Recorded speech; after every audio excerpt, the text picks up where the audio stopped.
바울은 오늘 본문을 통해서도 계속해서 연보에 대해서 아주 길게 설명하고 있습니다.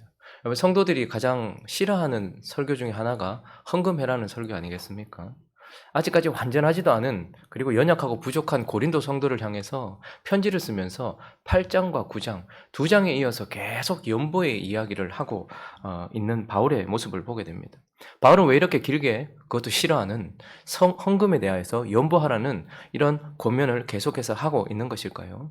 흔히 우리가 목사나 혹은 교회 지도자들이 헌금에 대한 이야기를 하면 헌금 내라고 적하는가 보다. 그래서 바울이 미리 계획했던, 고린도 성도들이 1년 전에 약속했던 그것을 꼭 하게 만들려고 헌금의 이야기를 강조하고 있다. 계속 길게 이야기하고 있다. 이렇게 생각하고 있을지 모르겠지만 오늘 고린도후서 9장 1절과 2절을 보면 성도를 섬기는 일에 대하여는, 성도를 섬긴다는 것, 저게 뭡니까? 연보의 다른 표현이죠. 그러니까 헌금할 것에 대하여는 내가 너에게 쓸 필요가 없다. 너희는, 그 2절도 보시면요, 이는 내가 너희의 원함을 알미라. 그들이 마음속에 헌금하겠다, 연보를 하겠다라는 것은 내가 확신하고 있고, 여기에 대해서 너희 보고 헌금해라 라고 사실 말할 필요가 없다라는 것입니다. 그러니 바울이 지금 길게 연보에 대하여 설명하고 있는 이유는 헌금을 하게 하려는 것이 아니고, 5절에 나오는 말씀처럼 끝에 보시니까 5절에 이렇게 준비하여야 뭐요? 참 연보답고 라고 말하고 있습니다. 바울이 연보에 대하여 길게 설명하고 있는 이유는 헌금을 하게 하려는 것이 아니라 바르게 헌금하게 하려고 하는 것입니다. 참 연보를 하게 하려고, 그들이, 고린도 성도들이 1년 전에 준비했던 것을 지금 낼 때에 단순한 연보가 아니라 참 연보, 진짜 연보가 되게 하려고 그렇게 하는 것이다 라고 말씀하고 있는 것입니다. 그래서 우리는 오늘 본문 말씀을 통하여서 참 연보, 진짜 연보가 무엇인가에 대해서 살펴보려고 합니다. 진짜 연보가 무엇인가? 그 첫 번째는요, 바른 태도로, 바른 마음의 태도로 내는 연보, 이것이 바로 참 연보입니다. 그냥 내는 것이 아니고 바른 태도로 내는 연보가 참 연보다라는 것입니다. 오늘 2절부터 5절까지 보시면 반복되는 단어가 있는데요, 혹시 말씀을 아까 읽으시면서 찾으셨습니까? 2절에도 보면 준비하였다라는, 준비라는 단어가 나오고요. 3절도 넘어가 보시면요, 내가 말한 것 같이 준비하게 하려 함이라. 4절도 마게도냐인이 나와 함께 가서 너희가 준비하지 아니한, 준비라는 단어가 나오고 5절 읽습니다. 시작. 그러므로 내가 이 형제들로 먼저 너희에게 가서 너희가 전에 약속한 연보를 미리 준비하게 하도록 권면하는 것이 필요한 줄 생각하였노니 이렇게 준비하여야 참 연보답고 억지가 아니니라. 자, 참 연보, 바른 자세로 드리는, 바른 태도로 드리는 연보인데, 바른 태도는 무엇인가 하면 준비하여서 드리는 연보라는 것입니다. 준비하여서. 여러분, 또 이렇게 말하면 우리는 미리, 주일 전에 이렇게 생각을 합니다. 그러나 여기서 말하는 준비한다라는 것은 바로 7절에 나오는 말씀, 7절 첫째 줄을 읽어봅니다. 시작. 각각 그 마음에 정한 대로 할 것이요. 준비한다는 것은 각각 그 마음에 정하는 것을 말하는 것입니다. 빳빳하게 돈을 다리는 것도 물론 준비죠. 그러나 바울이 지금 준비하여 드리는 연보라는 것은 각각 그 마음, 자신의 마음에 정해서 연보를 하라는 것입니다. 이 말은 즉흥적인 생각이나 즉흥적인 감정에 따라서 헌금하지 말라는 것입니다. 그러면 우리 보통 부흥회 할 때 보면요, 첫날 밤부터 그러는 경우도 있지만 마지막 날 보면 갑자기 또 막 슬픈 음악 틀고 조명을 낮추고 그러면서 막 피 흘리신 예수님 얘기하고 죽어가는 사람들 얘기하고 저렇게 죽어가고 있는데 이렇게 얘기하면서 갑자기 분위기를 아주 센치하게 만들어 놓고 헌금을 조장하는 경우가 있습니다. 그래서 바울은 그렇게 헌금하지 말라는 거예요. 그때 주어진 생각들, 그때 즉흥적으로 주어진 생각, 그리고 갑자기 그때 마음속에 일어났던 그 감정, 그것을 가지고 헌금하지 말라는 거예요. 각각 어떻게 하라는 거예요? 그 마음에 정한 대로 헌금하라라는 것입니다. 그 마음에 정한 대로라는 것은 남이 얼마를 했느냐 혹은 남이 얼마를 하라고 하느냐가 아니라 각각 그 마음속에 하나님이 내게 주신 은혜의 분량을 생각하고 또 내 삶에 필요한 적정한 상황을 고려하여서 나의 필요를 채우고 난 이후에 얼마를 할 수 있는가를 하나님 앞에 점검해 보라는 것입니다. 그래서 미리 이것이 사람의 필요에 대한 내 감정의 움직임인지 아니면 하나님의 필요에 대한 내가 성령의 움직임인지 잘 점검해 보라는 말입니다. 세상에는 수많은 필요가 있습니다. 그러나 하나님이 나의 물질을 흘려보내고자 하는 것은 따로 있다는 거예요. 그러니 필요를 따라서 감정에 따라서 하는 것이 아니고 하나님이 지금 예루살렘 교회에 하라라고 바울을 통해서 말씀하셨다면 정말로 그것을 내게 명령하시는 것이 맞는지 그곳으로 흘려보내는 것이 맞는지를 점검하고 그리고 나의 상황을 점검해서 이 물질을 지금 내 삶에 내 자녀들에게 내 앞날에 사용할 정도가 어느 정도인지 생각해보고 그리고 적정한 상황 속에서 자신의 마음이 결정한 대로 자신의 상황에 따라서 하나님이 주시는 마음을 따라 기도한 후에 성령께서 주시는 마음의 결정을 가지고서 헌금을 하는 것이 준비하여 하는 헌금이다라는 것입니다. 자, 그리고 또 바른 태도로 내는 헌금은 준비하여야 함과 동시에 7절을 다시 보시면 7절 볼까요? 셋째 줄 읽어봅니다. 시작. 하나님은 즐겨내는 자를 사랑하신다. 여러분, 우리의 상황을 고려해서 내야 돼요. 자, 그 대신에 또 하나 바른 자세, 바른 태도로 내는 것은 즐겨내는 거예요. 근데 참 우리는 저 구절을 성도들도 오해하고 목회자들도 왜곡시켜서 저 구절을 잘못 말할 때가 있습니다. 마치 하나님은 내는 자를 사랑하시느니라 이렇게 왜곡하여서 말할 때가 있습니다. 또 더 심하게 왜곡을 하면 하나님은 많이 내는 자를 사랑하시니라 이런 식으로 왜곡시킬 때가 있습니다. 그러나 하나님은 뭐 하는 거요? 하나님은 즐겨내는 자를 사랑하신다라고 말씀하고 있는 것입니다. 자, 그러면 즐겨낸다라는 것도 우리가 정확한 개념을 잡아야 되겠죠. 준비한다는 것도 무엇인지 정확한 개념을 잡아야 됐던 것처럼 즐겨내는 것이 무엇입니까? 하하 웃으면서 막 이렇게 내는 것이 즐겨내는 것입니까? 즐겨낸다는 것은 5절에 나오는 것처럼 5절의 끝에 보시면 억지가 아니니라. 그러니 억지로 내지 않는 것이 즐겨내는 것입니다. 그 억지로 내지 않는다는 것도 뭘까요? 억지라는 플레오넥시아라는 단어는요, 더 많이 가지기를 탐하는 욕구. 그러니까 억지로 낸다라는 저 플레오넥시아라는 단어는 더 많이 소유하기를 탐하는 욕구. 결국 탐심이죠. 그러니까 억지로 낸다는 것은 탐심으로 낸다는 거예요. 탐심으로 낸다는 것은 더 많이 소유하기 위해서. 자, 하나님은 우리의 오매를 결정해 놓으셨어요. 우리의 필요와 우리의 만족이 어느 정도 있으면 되는지를 결정해 놓으셨어요. 그래서 우리의 욕구는 하나님 앞에 정당한 것입니다. 내가 한 달을 살아가는데 그리고 나의 가족들이 한 달을 살아가는데 필요한 욕구가 있을 거예요. 자, 그런데 그것을 채웠어요. 나의 오매를 하나님께서 은혜로 채워주셨어요. 자, 그런데 그 오매를 넘어선 것이 무엇입니까? 탐심인 것입니다. 내게 주신 만큼, 내게 필요한 만큼 내가 채웠는데 내 마음에 또 뭐가 있습니까, 이제? 여러분, 성욕이라는 것은 아름다운 것이지만 아내와 남편과의 성욕은 아름다운 욕구가 되지만 그러나 그 선을 넘어서 더 많은 욕심을 내어서 다른 배우자와 무엇인가 하려고 한다는 것은 그것은 탐심에서부터 나오는 거예요. 먹는 것도요, 사람이 각자의 자기의 신체 상황에 따라서 먹는 양이 달라요. 그래서 자기에게 필요한 만큼 적절한 만족도가 있습니다. 그런데 그걸 넘어서서 가지고 있는 식욕은 탐심이라는 거예요.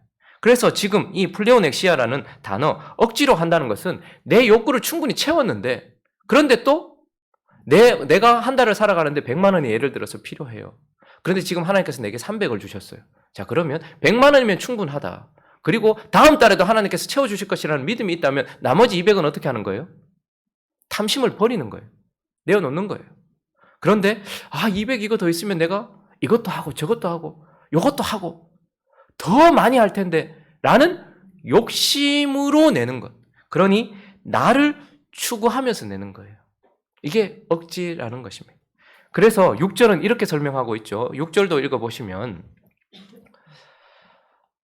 자, 시작. 이것이 곧 적게 심는 자는 적게 거두고 많이 심는 자는 많이 거둔다 하는 말이로다. 자, 이 말도 오해하시면 안 됩니다. 저기서 적게 심는다라고 할 때 적게라는 단어를 물질의 양으로 생각하는 경우가 많습니다. 많이 심는다는 것도 많이 내는다 이렇게 물질의 양으로 생각하는 경우가 많습니다. 그러나 저 단어는 정확하게 마음의 상태를 표현하고 있어요. 적게 심는다는 것은 무엇입니까? 나의 욕심, 나를 더 추구하기 때문에 하나님의 필요나 다른 사람들의 필요에 대하여 적게 생각하면서 내는 거예요. 그러니까 나의 필요가 아니라 나의 욕구를 더 많이 생각하니까 다른 이들의 필요나 하나님의 필요는 어떻게 되는 거예요? 상대적으로 적게 생각하는 거예요. 그러니 적게 심는다라고 말하고 있는 거예요. 근데 많이 심는다는 건 뭐죠? 내 필요를 채웠어요. 그러나 이제 나의 욕심은 내려놓고 다른 이의 필요와 하나님의 필요를 더 많이 생각하면서 낸다라는 거예요. 그러니 그걸 많이 심는다라고 말하는 것입니다. 자, 그러니까 즐겨 낸다라는 것은 나를 추구하지 않고 하나님의 필요와 어떻게 해요? 사람의 필요를 더 많이 생각하면서 억지로 내지 않는 것을 말하고 동시에 감사하는 마음으로 내는 거예요. 감사하는 마음. 즐겨낸다라는 것은 바른 마음의 상태로 내는 거예요. 하나님께 감사하는 마음, 하나님을 사랑하는 마음으로 내는 것입니다. 나를 추구하지 않고 하나님을 더 사랑하고 이웃을 더 사랑하는 마음, 하나님께 감사하는 마음. 여러분, 헌금을 내면서 사람들이 참 다양한 마음으로 냅니다. 어떤 사람은 헌금을 내면서 자기의 죄책감을 떨어버리려는, 하나님 앞에 죄인이라는 것을 가려보려는 마치 무화과 잎처럼, 하나님 앞에 죄를 지었는데 자기의 무화과 잎으로 자기 자신을 한번 가려보려고 했던 아담처럼 내가 헌금을 냈으니 내 죄를 상쇄시켜 주겠지라는 생각으로 내는 사람이 있어요. 또 어떤 사람은요, 자신이 해야 하는 헌신을 대신하는 상쇄의 개념으로 돈으로 때우려고 하는 거예요.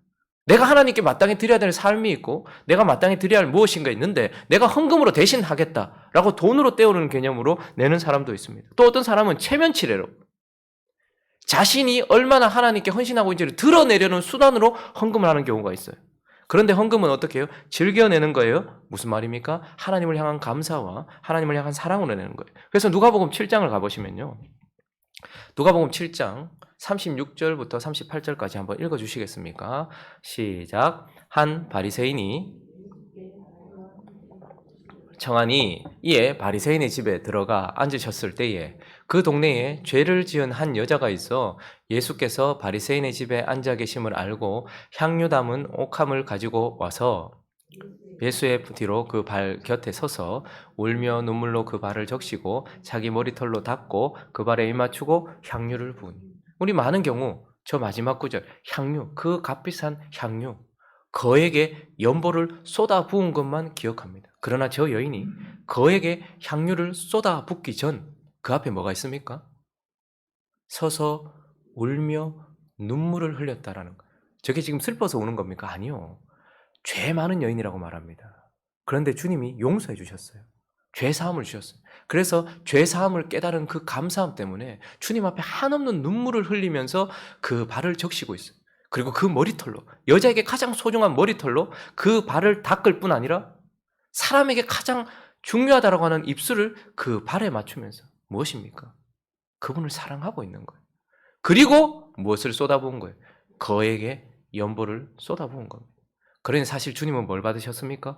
거액의 연보를 받기 전 거액의 마음을 받으신 거예요. 그의 전부를 받으신 거예요. 연보를 낼 때 즐겨낸다는 것은 나 자신을 추구하면서 내는 것이 아니고 대신에 어떻게 해요? 하나님을 향한 한없는 감사. 주님이 내게 무엇을 주셨는지를 깨달은 자가 눈물을 흘리며 내는 것, 그리고 사랑을 쏟아부으면서 내는 연보. 지금 그 연보를 즐겨내는 연보라고 하고 있고, 바울은 그런 태도로 이 연보를 하게 하려고 지금 계속해서 말씀하고 있는 것입니다. 그러니 참연보란 무엇이라고요? 바른 태도, 마음의 태도로 내는 것을 연보라고 하는 것입니다. 자, 그리고 우리가 또 한 가지 더 살펴봐야 되는 것은, 또 참연보라 하는 것은 바른 결과를 가져오는 연보예요. 여러분, 연보는 내는 것이기도 합니다. 그런데 가져오는 것이기도 해야 돼요. 그런데 뭘 가져와야 돼요? 바른 결과를 가져와야 돼요. 자, 오늘 본문 말씀 6절을 다시 한번 볼까요? 6절을 보시니까 잘 보시면 이것이 곧 적게 심는 자는 적게 거두고 많이 심는 자는 많이 거둔다 하는 말, 정확하게 뭐라고 말하고 있습니까? 내는 것이라고 말하지 않아요. 적게 내는 자라고 말하지 않고 심는다라고 말해요. 많이 낸다라고 말하지 않고 많이 심는다라고 말해요. 여러분, 심은 대로 거두는 것은 그리스도인들에게만 아니라 세상 원리입니다. 그러니 심는다는 것은 반드시 뭐예요? 거둔다라는 것을 전제하고 있는 거예요. 그러니 연보는 내는 것이 아니고 심는 것이고, 그래서 반드시 뭔가를 거둬내야 하는 것이에요. 그래서 참연보의 첫 번째 바른 결과란 무엇이냐면, 나 자신과 관련해서는요, 풍성함, 열매가 있어야 돼요. 자, 9절 10절 말씀 한번 읽어볼까요? 9절 10절 시작. 기록된 바 그가 흩어 가난한 자들에게 주었으니 그의 의가 영원토록 있느니라 함과 같으니라. 심는 자에게 씨와 먹을 양식을 주시는 이가 너희 심을 것을 주사 풍성하게 하시고 너희 의의 열매를 더하게 하시니. 9절 말씀은 시편 112편 9절 말씀을 인용하고 있는 거예요. 그래서 흩어 가난한 자에게 준 자에게는 의가 영원토록 있다라고 말해요. 그리고 10절은 뭐라고 말하고 있습니까? 하나님께서 그런 자에게, 심는 자에게, 연보를 한 자에게 바른 태도로 낸 자를 심는다라고 할 수 있겠죠. 심는 자에게 뭐를 주신대요? 먹을 양식을 충분하게 주신다는 거예요. 우리는 내 필요를 넘어선 것을 충만이라고 생각해요. 그러나 내 필요를 채우고 내가 만족하는 순간을 바로 충만이라고 말하는 것입니다. 욕심을 채울 때에 은혜가 넘치는 것이 아니고 필요를 채울 때 은혜가 넘쳐요. 그래서 바른 연보는 반드시 나에게 풍성한 먹을 것, 여기서 먹을 것이란 건 단순히 음식을 말하는 것이 아니고 내 생활에 필요한 모든 것들을 말하는 거예요. 바른 연보는 내 삶에 필요한 모든 것들을 하나님께서 채워주시는 결과를 가져와야 되고, 바른 연보는 그런 열매를 가지고 와야 된다는 거예요. 자, 그런데 10절을 다시 한번 보세요. 먹을 양식을 내게 주세요. 그런데 또 뭐라고 말합니까? 둘째 줄은 너희 심을 것을 주사. 자, 나를 충분하게 항상 채워줘요. 여러분, 연보를 많이 했다고 나는 가난해지고 나는 공고해지는 게 아니에요. 나는 언제나 충만해요. 그리고 또 하나는요, 심을 것을 주신대요. 이 말은 무엇입니까? 넘치는 내 욕심을 채워주는 물질을 준다는 말이 아니라 또다시 섬길 수 있는 기회를 준다는 것이고, 또다시 섬길 수 있는 그 무엇인가를 또 주신다는 거예요. 그러니까 심을 것을 더 주신다는 거예요. 그러니까 풍성함은 내 필요를 채우고 남을 채울 수 있을 만큼. 제 주변에는 이런 분들이 좀 있는 것 같아요. 세상 기준으로 부자는 아니에요. 그런데 하나님 기준으로는 충만한 부자예요. 그래서 자기 것은 언제나 충분하게 필요를 채워요. 그런데 이분은 언제나 너희 심을 것, 남을 채워줄 수 있는 기회가 넘치고, 그리고 그것을 채워줄 물질도 넘치다라는 것을 보게 됩니다. 그러니 풍성함이 나 자신에게 찾아와야 되는 것입니다. 그리고 셋째 줄은 뭐라고 말합니까? 이거 놓치면 안 됩니다. 읽습니다. 시작. 너희 의의 열매를 더하시리니. 물질의 열매가 아니고 의의 열매입니다. 의는 하나님과 나와의 관계, 바른 관계를 말하는 것이죠. 그러니 의의 열매란 하나님과의 바른 관계 때문에 찾아오는 열매들을 말하는 거예요. 화평, 평안, 안식, 그 무엇보다 중요한 만족, 이런 것들이 넘친다라는 것입니다. 그러니 바른 연보란, 참 연보란 결국 나에게는 뭐가 넘치는 거예요? 풍성함, 의의 열매가 넘치는 것이 바로 참 연보입니다. 그리고 방향이 나였다면 이제 위를 향해 볼까요? 바른 연보의 결과는 위를 향해서는 13절 읽습니다. 시작. 이 직무로 증거를 삼아 너희가 그리스도의 복음을 진실히 믿고 복종하는 것과 그들과 모든 사람을 섬기는 너희의 후한 연보로 말미암아 하나님께 영광을 돌리고. 참 연보는 결국 무엇입니까? 복음을 진실히 믿는다는 것과 그 복음에 복종하는 것이 드러나서 하나님께 영광을 돌리게 되는 것입니다. 여러분, 참 물질 하나 잘 냈는데 하나님이 영광을 받으신대요. 그러니 연보는 참으로 신비한 하나님을 향한 예배예요. 그런데 이것이 분명히 있어야 됩니다. 내가 연보를 했을 때에 참 연보를 함으로 말미암아 내 믿음이 드러나야 돼요. 내 재정의 크기나 이 사람의 헌신의 크기가 아니라 진실히 믿고 복종한다는 순전한 그의 신앙이 드러나야 되고 하나님이 영광을 받으신다라는 것입니다. 그러니 교회 안에서 바르게 연보하는 사람은 하나님께 영광을 돌리고 하나님은 그 영광을 받으신다라는 것. 그리고 또 한 가지, 이제 방향을 앞으로 해볼까요? 이웃을 향하여, 다른 사람들을 향하여 어떤 결과를 가지고 와야 되는가? 먼저 11절 있습니다. 시작. 너희가 모든 일에 넉넉하여 너그럽게 연보를 함은 그들이 우리로 말미암아 하나님께 감사하는 것이다. 자, 나에게는 풍성함이 있고 하나님께는 영광이 있어요. 그리고 이웃에게는 뭐가 있어야 됩니까? 참 연보는, 진짜 제대로 한 연보는 그들이 우리로 말미암아 우리께 감사하는 것이 아니고, 우리를 의지하는 것이 아니고 누구께 감사하게 하는 거예요? 하나님께 감사해야 되는 거예요. 그러니 물질을 흘려보내기 전에 우리는 참으로 많은 기도와 정직하고 거룩한 마음으로 해야 합니다. 물질을 받는 사람이 흔히 실수하는 것이 무엇입니까? 우리가 바른 마음으로 물질을 내지 않으면 갑과 을의 관계가 될 경우가 많습니다. 그래서 물질을 받은 사람, 후원을 받은 사람이 우리를 의지하게 돼요. 그건 잘못된 연보입니다. 우리를 기억하는 것이 아니라 먼저 어떻게 되는 거예요?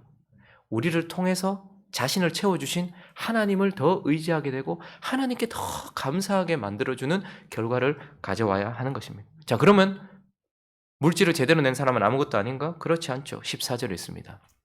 시작. 또 그들이 너희를 위하여 간구하며. 무엇입니까? 우리를 의지하는 것은 아니지만 우리를 위하여 뭐 하는 거예요? 그들도 같은 선에 서서 우리를 위하여 중보하는 거예요. 우리는 물질로 그들을 섬겼고 그들은 기도로 우리를 섬기는 같은 레벨, 같은 자리에 있게 만들어주는 것입니다. 그리고 무엇이 생기는 것입니까?